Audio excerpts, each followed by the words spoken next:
Across the Board with Ian the Colonel here on hawkradio.org and acrosstheboardradio.com.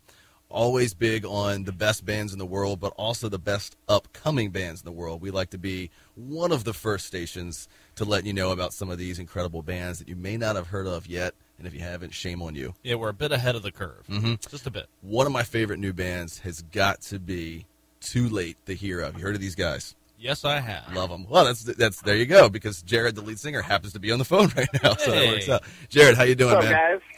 guys? Things are good. Things are good. Again, I cannot say enough good things about this new album. Really love it. It's incredible. Statement of Purpose, by the way, is the album. It's been out for several months now. Came out kind of spring of last year. But it really has everything. You know, I listened to the first few songs and got super into it. I was trying to figure out, why is this like infecting my head so much? And then I realized, because it has something for everybody. It's got melody. It's true, man. We got kind of like musical ADD, because like a lot of people are like can't really pin us down, which is kind of which they seem to get like annoyed by it. Okay. and the music totally just like makes sense to us, because we're all like huge metalheads. We like As I Lay Dying and Unearthed, and like I was brought up in like the hardcore scene, like Earth Crisis and stuff. But we also all love like bands like Taking Back Sunday and Blink-182, and like, I don't know, like The Used and stuff. So like we always end up writing metal songs, these big like pop punk choruses and stuff. So it just kind of makes sense to us. Yeah, it works. It definitely works. I mean, it takes you through a range of emotions in each song. The one that's stuck in my head right now, I love so many of them. The one that's stuck in my head is Hold Your Applause. We like that one. That was the one that like even like we were halfway done writing the song, and we knew that it was probably going to be the first track on the record. Okay. Actually, it was funny. We worked with Chris Adler on the record, and he kind of like, he like heard us, and he was impressed with the material, and he hooked us up with Josh Wilbur to produce our album. He's actually my brother. Right. And he totally like kind of stepped back. He's like, I believe in the band, I believe in material, and I know Josh is a great producer. You guys can just go off and make the record. And the only piece of when we sent him like the finished record, but in like no order yet, the only piece of advice he gave to the record, he's like, I love all the songs. Hold Your Applause is the first song of the record. We're like, yeah, that's how we felt too. Nice. That was just one piece of advice. He's like, that's the first song on the record. We're like, sounds good, man. Yeah, it's an incredible song. It really does stick in your head, and it showcases your talent as a singer as well. I mean, you get to, like I said, do some melody. You get to do some hardcore screaming. And The Ground is Lava is another one that's really been, sticking in my head. And on the album, there's actually a piano version. Why am I saying piano? I don't know what. A piano version. That's right. Yeah, that's actually like a bonus track, because the album only has 11 songs. The official last song is Wicked Self.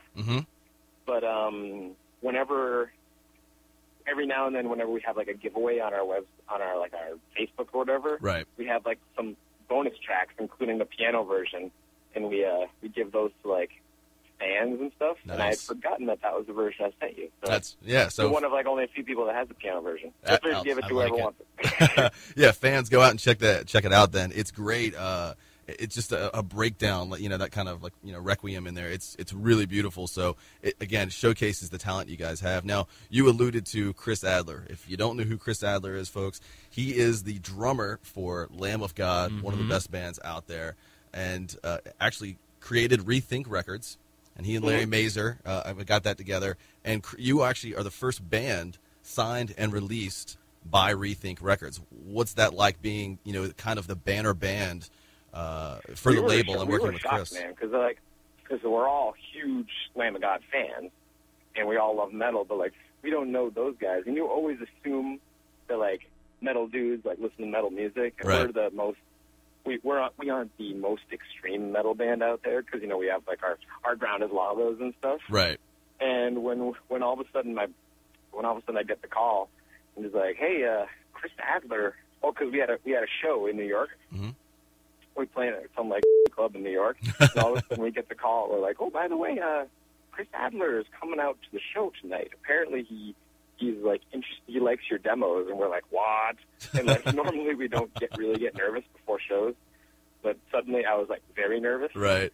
And I was like, I felt like everything I was doing on stage, I was like, I'm not cool at all. Yeah, that's got to be. But after the show, he was like, yeah, man, love the band, love the songs, I want to work with you guys. So we couldn't even believe it. Incredible. It's a good feeling. Now, imagine coming out of Portland, Maine. What's the hardcore scene like, or the music scene like in Portland, Maine these days? Pretty awesome, actually. Like it goes in waves, and right now the hardcore scene is actually picking up because like there's always like the town fixates on a different genre every few years. Like right in downtown Portland, it's very indie. But for some reason, every like Legion Hall and Lions Club and like that sort of thing surrounding Portland, like every weekend is like hardcore shows, and I love it. Like, nice. That's, like we'll play. We'd love to play like a Knights of Columbus Hall outside of Portland and just pack it full of kids and play like a DIY like hardcore show. Like that's like our absolute favorite thing to do. We'd take that over like a nice club with a good sound system any day. Nice. So then, what can you tell us another band in the Portland, Maine area that you would recommend to us that maybe not everyone's heard of yet? Well, if we're not necessarily from Portland, but in the area, an hour or two north in Bangor, Maine, are some really good buddies of ours. They're called Legend Has It. We're actually on tour with them right now. They are incredible. That's why we got together with them and booked this little tour we're currently on right now. I'm in a truck stop in Ohio right now talking on the phone with you. Legend Has It. Awesome band. They're kind of like, they remind me a lot of like 4 Years Strong. They're kind of like a hardcore Newfound Glory.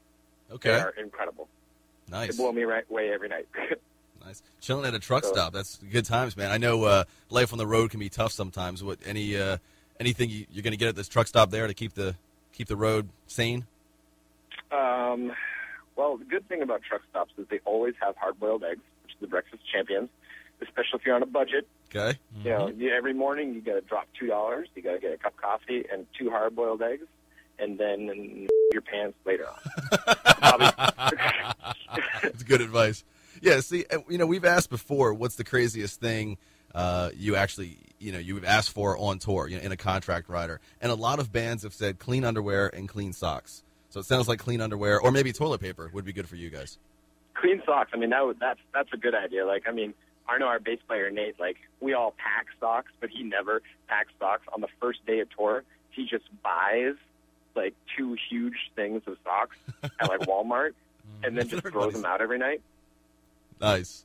So like that's how he rolls, and I'm always like, every time he does it, I'm like, oh, that was so smart. We actually, like 3 years ago, or like 2 years ago, maybe it was last month, I don't know. Our manager told us, he's like, by the way, you guys should probably put together a rider. You'll probably never use it, but it's good to have on file. So we were like, all right. We put together a quick rider, like, I don't know, what if we had like 2 pounds of deli turkey and like Mountain Dew and a veggie platter? Like, we put together this rider and totally forgot about it. Right. We went on tour with Lamb of God in January, and all of a sudden we walk into a venue, and they're like, here's your dressing room. We're like, whoa, dressing room. We never had a dressing room before. We walk in, and there's all that stuff. That's crazy. That we had put on our rider like 2 years ago. We were like, what? We couldn't even believe it. We're like, we forgot we even did this. You're like, oh, it's Christmas. Like, we were like so pumped to live like freaking rock stars for a day. We were like running around like everybody else had these extravagant riders. We're like, whoa, we got our veggie platter. And hard-boiled eggs. We're like, all right, we're making turkey sandwiches, yeah. So it seems like then the beginning to every road ritual should be stopping at Walmart and buying socks or underwear? 3 packs of 8 packs of socks and go on our way. This is what we've heard from a lot of bands. You need to buy the socks. You need to fill up on the like Gold Bond and the wet ones, those like wet nap things. Right. all things that are necessary for... Because showers are few and far between, so that's how you take care of the business. That's right, exactly. Life on the road. Now, we don't normally ask bands about the band name because it's such a cliche question. However, Too Late the Hero, great band name, but also the name of a film from the 70s, before any of us, by the way, were born, you guys or us. Named after, is that a coincidence? I mean, did you get into that film? It was an old Michael Caine film about it's World War kind II. it's kind of a coincidence. Like, we thought it was we had a different name that had hero in it that was kind of lame, and then one day we were in like Blockbuster, Okay. and we saw that movie, and we were like, Too Late the Hero, and then that reminded us, that's actually like a phrase they use in Europe. It basically means the same thing as too little too late. Okay. Be like, oh, it was a little too late the hero right there. So we thought that was a cool name, and our guitarist was going to grab the movie to like show us. So he was like, oh yeah, how about Too Late the Hero? And he ended up knocking the entire rack, like, of movies down. Meant to be. Like 20 feet, 20-foot long rack of DVDs just goes spilling. That's awesome. So we thought that was funny, and we were laughing about that for a while, so we decided to go with the name. We didn't end up watching the movie, the actual movie, till like 2 or 3 years later. Okay. It's okay. Yeah. So people were like, so what are, you guys love that movie? We're like, nah, it's a mediocre movie. Yeah. But yeah, we're named after it. A lot of people die at the end of that film. So also, it's the name of a John Entwistle album with him and Joe Walsh. It's called Too Late the Hero. So that's a really good album too. It's a totally random band name Nice. that we picked. We had no idea it was such a popular phrase, that it was like a John Entwistle album, that was a movie. It was crazy. Yeah, I'm a huge fan of The Who, so I knew that one. The Who? I didn't know. So my buddies of mine are always texting me like pictures of the album cover. They're like, check it out, man. You suck. Picking names. I'm like, oh, shut up, man. Now, I've read that you only write songs about things that you've experienced or that friends of yours have experienced, so you have that empathy. Is that something that you want to continue to do in your songwriting, or are you going to conjure up things and sort of make up stories to write about, or is it always just something that you're feeling? Well, it's always a combination, because I'm always inspired by something that has happened, Mm-hmm. but then I guess the fiction writer takes over, because you're writing. I read an interview with Chino, the singer to the Deftones. Oh yeah. Oh, He's always talking about how he writes lyrics more, the words more to express the feelings or the emotions. And I'm not saying I necessarily do that, but I will definitely I'll be inspired by an event, and then I guess the fiction kind of takes over, because I'm writing more about how I felt about it, instead of being like, and then one day I woke up and this happened and it sucked. It's kind of more like, because I've had it happen where someone has listened to a song, kind of picked out the details and decided, hey, I think the song's about me. Right. And then call me up all pissed off, which is always kind of funny when that happens. But when it does, I'm like, they're like, and I never did this. So I'm like, I know. That was just how I felt when I was writing it. The thing is, I love Chino and the Deftones, but One of my all-time favorite bands. But seriously, I'm glad you told us kind of some sort of insight into what he does when he writes lyrics, because I haven't known what the hell he was thinking when he's been writing some of these lyrics, but they're great nonetheless. Yeah, you've seen The Butcher and some of those great songs. The words don't necessarily make sense. They are words to illustrate the picture that my emotions make me feel, or something. I can't quite quote it, and I'm sure it didn't sound that hippie, right? The way he said it, but it was something like that. Sadly, one of the few songs of theirs I actually understand is Passenger.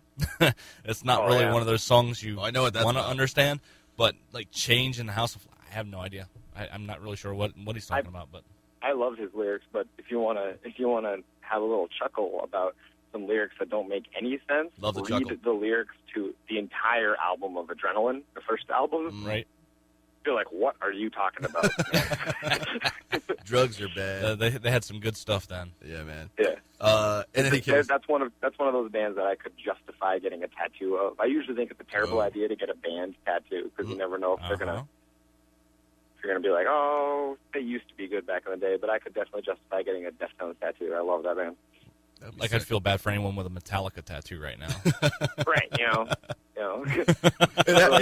you'd have to add a date to it. Any 20, 27-year-olds who got a corn tattoo when he's 15. Like, damn it. I'll have to get Skrillex on there, he's too. like, I swear they were sweet when I was 14, damn it. You hear that song Blind? That was awesome 20 years ago. So you guys are just, up and coming, again, starting off incredible. I mean, you guys have been a band since 2003, but, really getting going now with the national. Well, it feels like we're getting going now because the band Too Late to Hero has existed since 2003, but right. We've been through so many guitarists. In fact, both of our guitarists, one being our main songwriter at the time, quit about 4 years ago. Quitter. And the band kind of broke up for a month. But then our buddies, our two guitarists now, were like, we'd love to join the band. And they joined, and we're kind of an entirely new band. If you listen to our old album, the one that we released before Statement of Purpose, it sounds very different. Right. It's because we got you're the two guitar. The entire band writes music together, but whoever your guitarist is, they're the ones contributing the riff, right? Which is the main part of a rock and roll song. So we kind of have two new songwriters with the same old singer writing lyrics and melodies over it, and we felt like an entire new band. And that's when things started to kind of pick up for us. So we've been around since 2003, but I feel like we've only been a band for 4 years. Okay. Because that's when the band changed. And when things started to get exciting, we started to get more excited about our music. Things started to get a little bit more serious.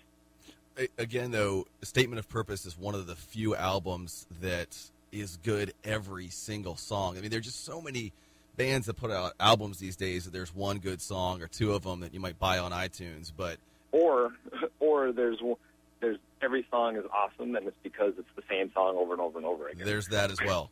We made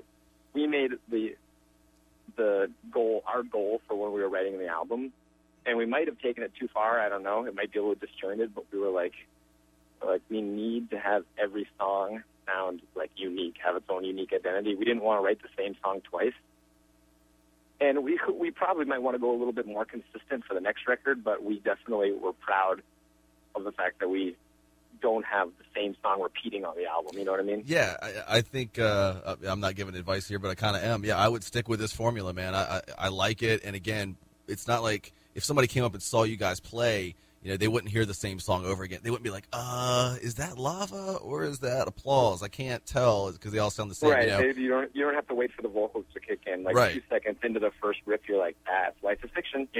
Exactly. We wanted it to be. We didn't want the whole album to be open palm mute all the way through. Open palm mute, right? What do you want to accomplish? I mean, obviously, get big and have everybody enjoy your music, but obviously we want to be touring in 5 tour buses and stuff like that. Of course, yeah, right. You just get your own bus and stuff. But what will you consider success? When all is said and done, or at some point, since you guys are just starting out. I will have accomplished everything I dreamed of when I'm touring in Japan. All right. Me and my guitarist Jack, we talk all the time about how when we hear about bands that we know or bands that we love that are touring Japan or just finished Europe or hit South America, we're just that sounds so sweet, because we just want to. And we have the opportunity to hit Canada and stuff. Not making fun of that country, beautiful country, awesome, but it doesn't really strike me as foreign. You know what I mean? I want to hit some foreign countries. You want to cross oceans. Die to tour Japan. You know what I mean? Yeah. No, well, hopefully they don't have the film over there though, because a lot of Japanese people got killed in that movie. That's true. If you remember, so I would just I didn't think of that. Yeah, that heads up there. So but you can show up and just get our asses beat. And I'll be like, it wasn't me, it was Michael Caine. That dude on the radio told me.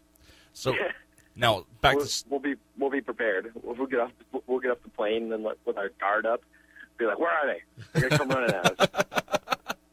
So back to stateside, you mentioned earlier, you're fans of a lot of bands that are currently or have been on Warped Tour. Would that be something you guys would be interested in joining on as well? Yes, we would love to be on Warped Tour. That's a dream of ours too. But we have a running joke in the band that our guitarist Jack, he was in Wisconsin before he 4 years ago joined our band after we had our kind of meltdown. Okay. The band he was in Wisconsin that we used to tour with all the time, Call You Out, we're always entering like the Play on Warped Tour contest, Mm-hmm. and they would always get outvoted by really terrible bands, like the band called Sorry About Your Couch. What? And Jack has developed this superstition that he personally will never play on Warped Tour.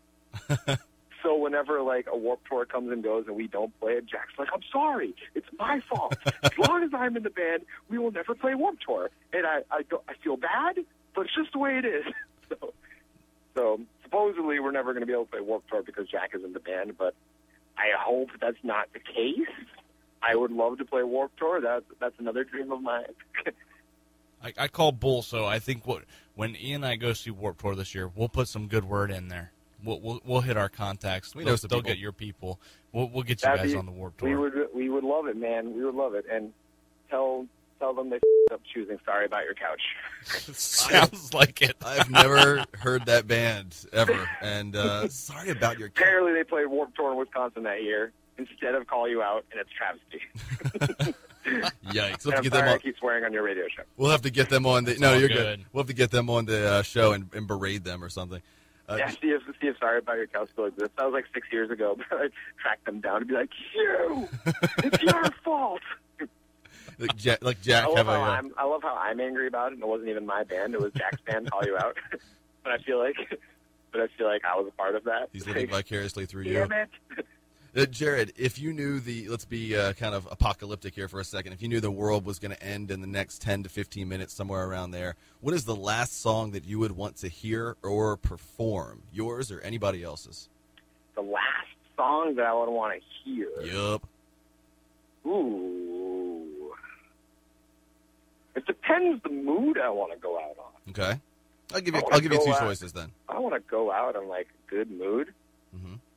So what? Walking on Sunshine by Katrina and the Waves, or what? Yeah, something like that. No, I mean, I'd probably just piss off the rest of my band and start playing show tunes or something. From what show? I'd be like, we are listening to the Little Mermaid soundtrack until the world blows up. They'd be like, no. That would be awful. No, I don't. No, I Can you don't imagine going out to a whole new world? And how ironic that would be. Ooh, you've hit on some gold right there. Yeah. I put that on just in case. Or even Under the Sea, just in case the world floods or something like that.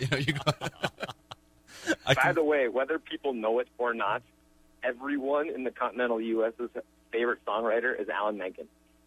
Is that so? Alan Menken, he's the guy who wrote all of the songs for The Little Mermaid, Aladdin, Beauty and the Beast, like all those Disney hits. Whether people know it or not, everyone's favorite songwriter is Alan Menken because he is incredible. So then, if you could do a duet with him, I mean, if you could write a song with him, how would that turn out? That'd be amazing. If he calls me up, he's like, "Hey, Jared from Toy the Hero, I want you to sing the new single to the new Disney musical coming out." I'd be like, "Yes, cash them checks, son." It's the first of the month. If it works for Christina Aguilera, it can work for me. Yeah, there you go. You could end up on The Voice. Why not? That's what I'm saying. End up on The Voice. I'm going to be on CeeLo's team. It's going to be great. Nice. Good friend. It seems to be a trend for us. Yeah, then. a few of guests on our show have been on that as well. But CeeLo's been on your show? No. Juliet Sims and Neil Middleton have both been on. And by the way, one of your favorite bands, As I Lay Dying. We've had Jordan on as well. Great band. Love those guys. Great guys. Yeah, they're awesome. So Statement of Purpose is the album. It is out. You can get it at iTunes and apparently FYE. Is that like an exclusive retailer thing or? Yeah, we found out recently like the 15 CD stores that are left in the nation. Yeah. apparently are friggin' albums at them. So I'm pumped. Nice. The few, the proud. proud. You can pick it up on iTunes. You can pick it up on like Amazon.com and like all those things. And if you happen to find a CD store, it's probably there. Mom and pop store somewhere. Yell at them to order it. If it's not there, they can do it. TooLateTheHero.com and Facebook.com/TooLateTheHero. It's actually Too Late the Hero. M-E, yeah, exactly. Because we're from Maine, and some doucher picked Too Late the Hero first. Really? Nice. Yeah, and he has like two friends. I got so mad. He's got two friends. So we had to do Too Late the Hero, M-E, as as in Maine, which is super awkward on stage when I'm like, all right, so check out our Facebook, facebook.com/TooLateToHero, M-E, as in from Maine. Get it? Let me explain it. I'm not trying to start anything here, but I'm probably saying that Too Late to Hero was taken by Sorry About Your Couch. Just putting that out there. It is. I Controversy. Bet it is too, man. Oh, we got a rivalry going. We've never had a band rivalry, but they sound kind of fun. It's happened. I'm gonna start one now. Yeah, right. There it Sorry is. About Your Couch. Go yourself. Outstanding. It is on. Too Late to Hero and Statement of Purpose is the album. Go get it. I put my word on it, my reputation on it. Every single song on the album is incredible. Take it from E. We'll be back here in a few minutes on Across the Board with Ian the Colonel on hawkradio.org. And acrosstheboardradio.com.